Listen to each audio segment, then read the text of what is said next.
Good morning. It is Friday, March 30th, 2018. I'm Sushi. Today we're going to be talking more about groove. We're going to be talking a little bit about how music is a lot like football. And we're going to be talking, if we have time, we'll get into some other things. But we'll start off with that. Alright? So first, groove. What is groove? Groove is a continuous loop that repeats itself with, slight variation, but it picks up on some type of beat, and then it just keeps repeating that. Listen to a lot of James Brown music back in the day. He kind of really created that whole groove, So, now what is actually happening, though, is the groove is being created by the way the sound is released. Now, what I mean by released is how quick or how slow the sound is being let go. If I hold out a note, that holding out long compared to that will create a different type of groove depending on how quick or slow the next note reacts or follows suit. Alright, so there's a pocket. That pocket is essentially the tiny gaps between each note. So if I'm singing a line like, I am the hunter, I could shorten that up so it's more like, I am the hunter, right? That creates a different groove. It kind of makes it sound a little bit more like I'm talking. So now with music, it's the same thing. If I bring you guys over to this keyboard. Oh, one second. I gotta turn the speakers on.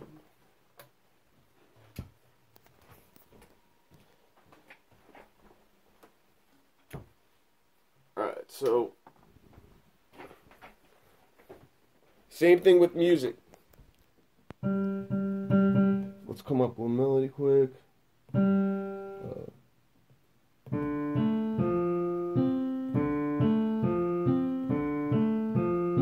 Alright, cool. So this would be a groove. I just keep playing this over.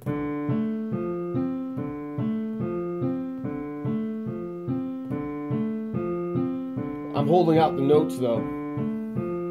So this has its own groove compared to different groove. I'm not holding the note as long. That's what I mean by release.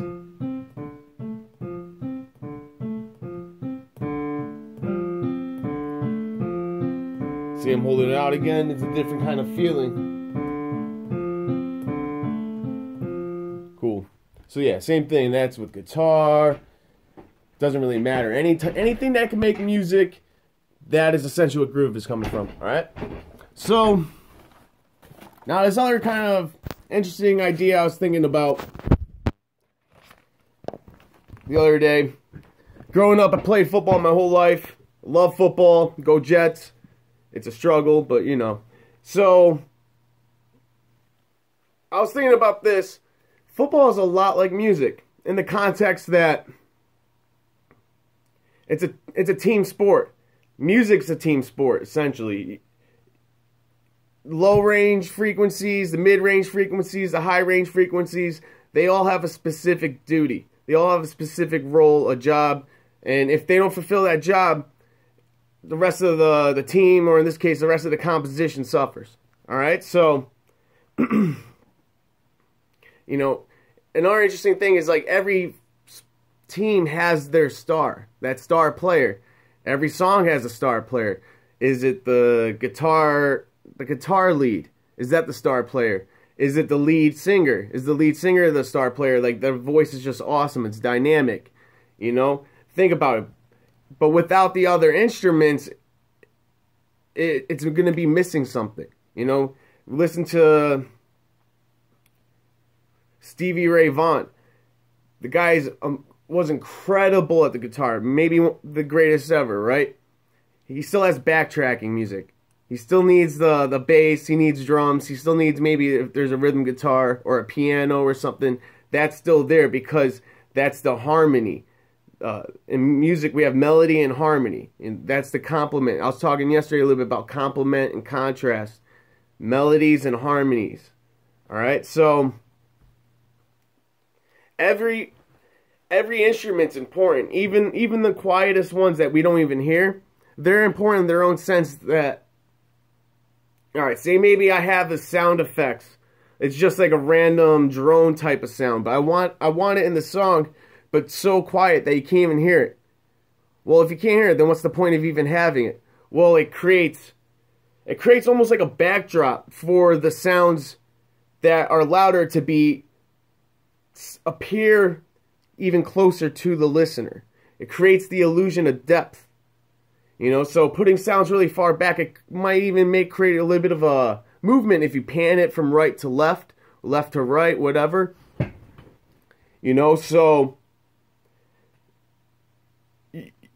well, also what it does, I like to imagine when I'm working with sounds, I have a great mix when I can visualize a black outline around the shape of the instrument, whatever it is, all right? So I try to get a black backdrop for all my music because it's rich. It sounds clean. It makes all the sounds pop out more in the mix. You know? It's like that vacuum in space. It's kind of like that, and the instruments are stars in their own right. Trippy, but it's actually pretty cool to think about. So yeah, just think about that. What does it say? Yeah, this is kind of cool. So yeah, like low frequencies. Low frequencies are like essentially bass, low piano chords, deep guitar rhythm, anything that has to do with that you feel more than you hear. That's kind of like the offensive line and the defensive line. That's the anchor that holds everything together. If you don't have a solid foundation, the quarterback won't have time to make a play, you know. So same thing with music. If it sounds weak, it's going to be hard to pay attention. You're not going to really be intrigued because you need that driving force. No matter what kind of song it is, you're going to hear a solid low end. Even if it's not loud, it's still going to be full. All right? So without the low end is a lot like the offensive line or defensive line. It's the glue. Or it's going to be what's causing havoc, you know? So think about that. The mid-range is a lot like the skill players, the receivers, running backs, safeties, anything like that, corners, tight ends. And basically, the mid-range is going to be, in a sense, depicting a mood even. It will be having, so it'll be giving the listener an idea of like, all right, this is what we're going to be expect. You know, just like when receivers line up, you expect that, all right, we have some ballers on this team. I know that we're going to get a first down, you know, whatever. Same thing. Music is, the mid-range is kind of telling the listener, all right, there's going to be this kind of mood. Not just the sounds, but, you know, I find that there's so much vibe in the mid-range. The snare is also that sits in the mid-range, and the snare will make or break your mix. You know? Oh yeah, that's one thing I forgot. In the low range, with the lineman, whatever I was saying, the kick that's where the kick will be sitting. So keep that in mind. You need a good kick, and you need a good snare. Those are going to make and break any song that you're working on. Whether it's hip-hop, metal, pop, whatever. So going back to the mid-range, it's also dynamic. The mid-range is going to, you know, if it gets quiet, the rest of the music should get quiet. Let's see, what else? Yes, in the high frequency. The high frequency is like the quarterback. That's going to lead the way. Because the listener is going to be naturally attracted to the highest frequencies first. You know, our ears are naturally attracted to that because it's the brightest, it's the highest. So the quarterback, you know, is calling the shots. He's calling the plays. He's leading the way for the team. Essentially, the high range is doing that too. Now, going back, the mid-range and the high range is interesting because I like to leave the mid-range open a lot of the times for the lead vocalist. Even if it's a female singer that I'm working with, You know, I like to keep a lot of mid-range because that's where the intelligence of the singer comes through in the mix. You can hear the words, the enunciation clearly. But the high range, even if I'm working with a singer that has a low voice, a low gritty voice, I still leave a lot of the high end in that lead voice, so that cuts through in the mix more. That I want that to be the brightest or the fullest, if that's what I'm going for in the mix. But yes, and then what else I got? Okay. Also, if the music, the composition doesn't work as a team, it's gonna take an L. All right. So what I mean by that is a good composition will start together, stop together.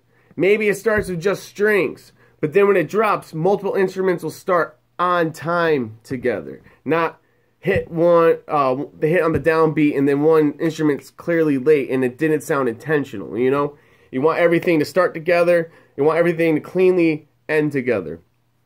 You know, sometimes when I'm chopping stuff, I might cut everything and then leave the bass by itself for a second or two.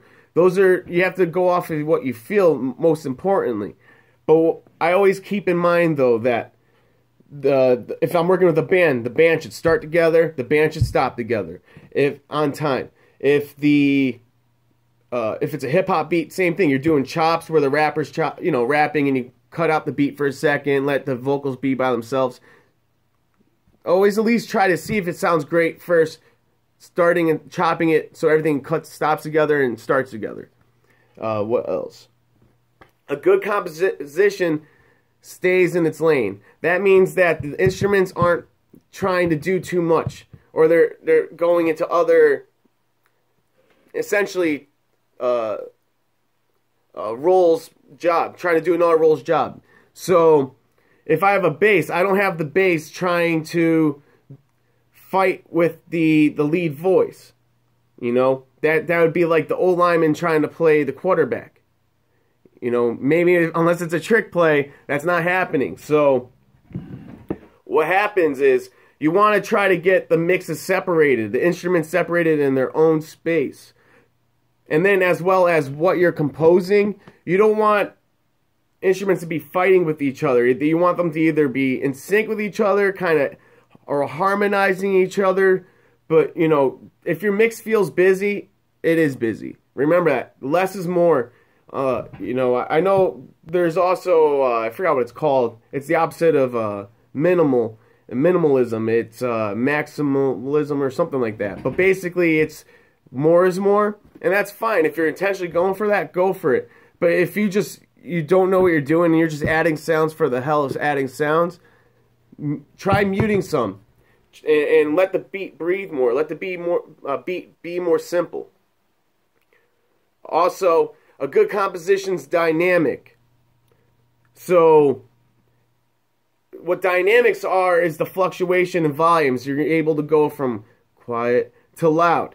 All right? So if the music starts getting quiet, all the music should start getting quiet together.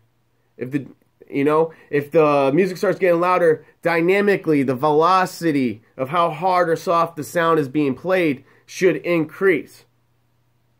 Film scores are great for that, to understand dynamics, because they get really quiet really quick, they get really loud really quick. And think about like an amazing football player, like an Adrian Peterson, like the guy. Very dynamic player.